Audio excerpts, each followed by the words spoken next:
York City is evacuating 500 migrant families from its Brooklyn tent shelter. That when you come to New York, we're not going to have more hotel rooms. We don't have capacity. Disturbing crime caught on camera showing a group of people punching and kicking two NYPD officers in Times Square over the weekend. Now, law enforcement officials say that these men were migrants. These are supposed asylum seekers. New York City is a city of immigrants and has always and will always welcome people with open arms. But there is a limit and cost to a national crisis that the city has been left to deal with on its own. You see, nearly 100,000 asylum seekers have made their way to NYC, and with no end in sight, the city is poised to spend more than $12 billion through fiscal year 2025. Right now, there does not appear to be a slowdown in sight for this national crisis. New Yorkers did not ask to take on this situation, but many have stepped up to help migrants in need. But how long can they manage? As the city evicts migrants, more still flood the shelters. Could this be the collapse of New York City?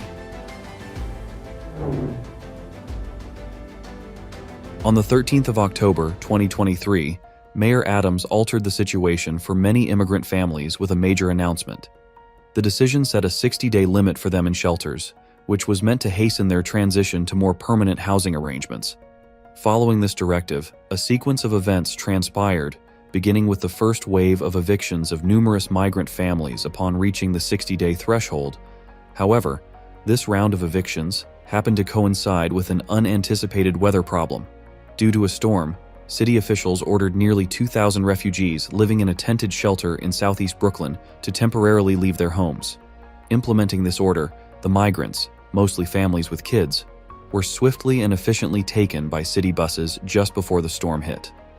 A nearby school was designated for this last-minute move, so the officials decided to suspend regular operations and switch the students over to remote learning the next day.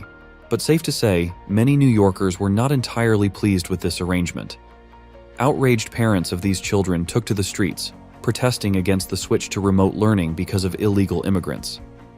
However, it didn't end there. Elon Musk, the CEO of SpaceX, was deeply troubled by the city's actions and issued a cautionary message to the residents of New York.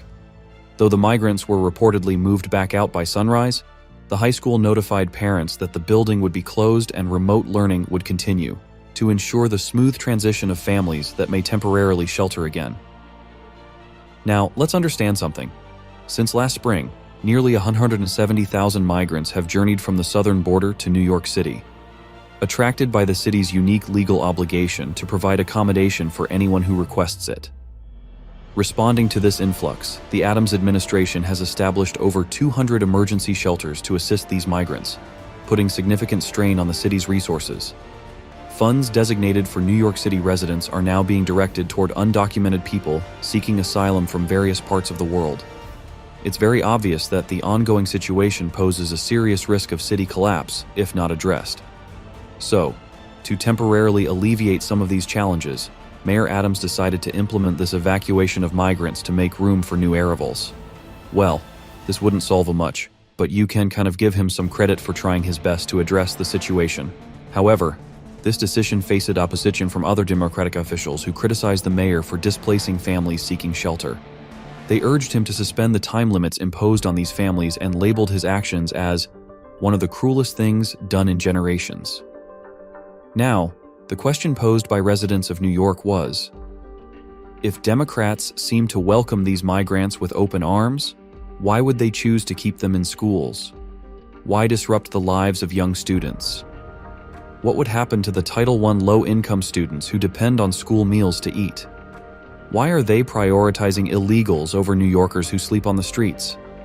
New Yorkers are angry, and in a few seconds, we will get to see why.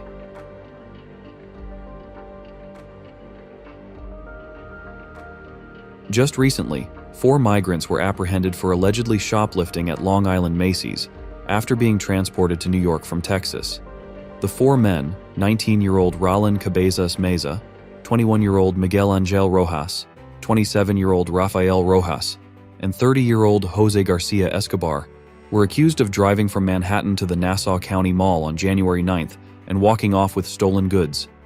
They were apprehended when the police pulled over their 2006 BMW, which had counterfeit plates, according to the criminal complaints filed in the case.